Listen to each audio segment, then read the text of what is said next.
Joining us now on Skype is the attorney for the parents of the two Benghazi victims who filed the wrongful death lawsuit against Hillary Clinton. Larry Klayman is the founder of Judicial Watch and Freedom Watch. Thanks for joining us. You're welcome. So, what are you claiming in this lawsuit, and what is the basis for these claims?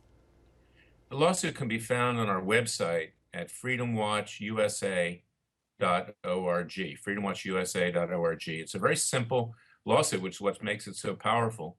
We're alleging that because Hillary Clinton used an illegal private email server that was likely hacked by the Iranians, Russians, North Koreans. In fact, the FBI has intimated the same thing and said so directly, that it gave up the location of Ambassador Chris Stevens. Now, working with the ambassador were my client's sons, Sean Smith and Ty Woods.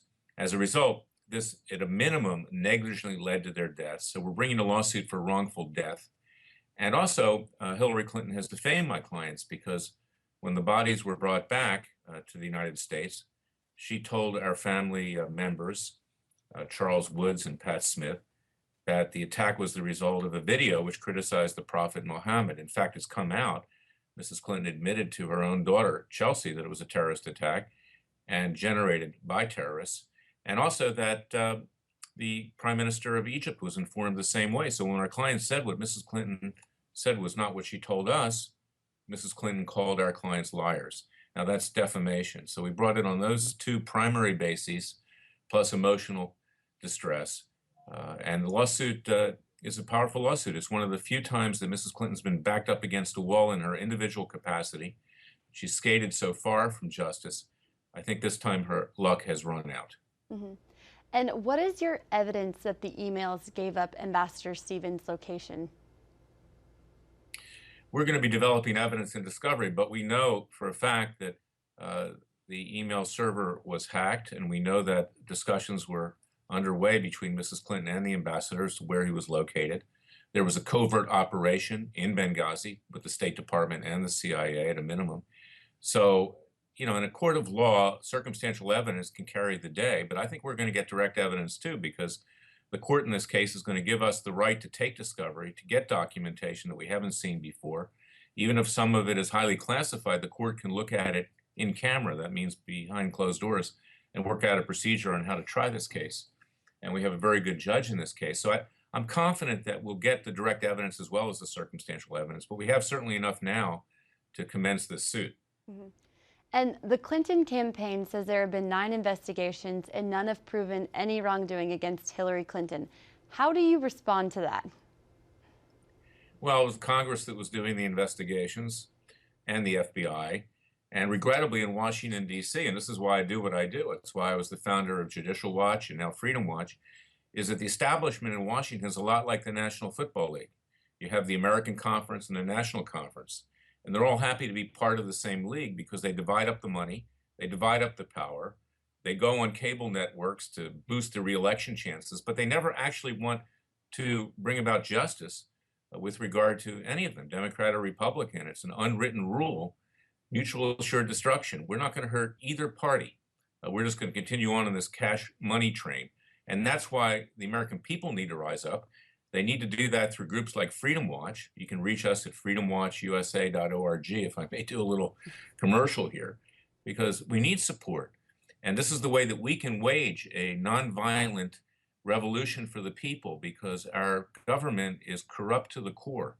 And even the FBI director, who, you know, is a very nice man and, you know, has a very nice way about him, and I've worked with his office a number of things, even he didn't have the guts to do what needed to be done, because frankly, it would be a career-ending decision if he ever wanted to be appointed to another position.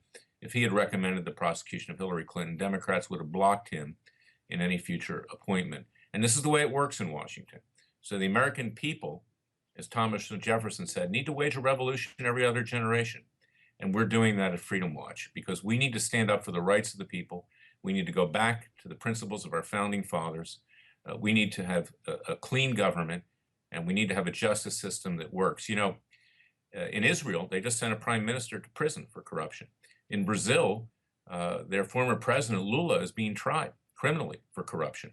The current president of Brazil has been impeached. She had to step down from office. We delude ourselves here into thinking that we're more ethical and we have a better justice system than other countries. In fact, we're worse than most countries because we live in this dream world that our politicians, these establishment figures, can do whatever they want, get away with it, and somehow everything's okay. There's no accountability here.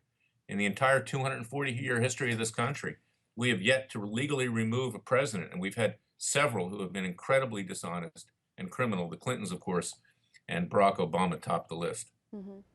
And what are you hoping to accomplish in this suit? Justice. We didn't bring it primarily for money. We want a finding by the court that Hillary Clinton is responsible for the deaths of our clients' sons and that they have been defamed, these family members, Charles Woods and Pat Smith. We need to set an example, and from there we'll take it a step further and seek criminal penalties against Hillary Clinton. Mhm. What kind of timeline are we looking at with this lawsuit, and how do you think it will play out during the presidential campaign? Well, we didn't bring it for the presidential campaign. We brought it because information recently became available about the hacking of Hillary Clinton's private email server, and she made statements recently, again defaming our clients. But right now, we're out serving Hillary Clinton with the complaint. She'll have 20 days to respond. The case will then move into a discovery mode. They'll try to, of course, have it dismissed. I don't believe they'll succeed at doing that because the case is very strong. But it will go fairly quickly. It's not a complicated case. But we didn't bring it to influence any election. We brought it for justice.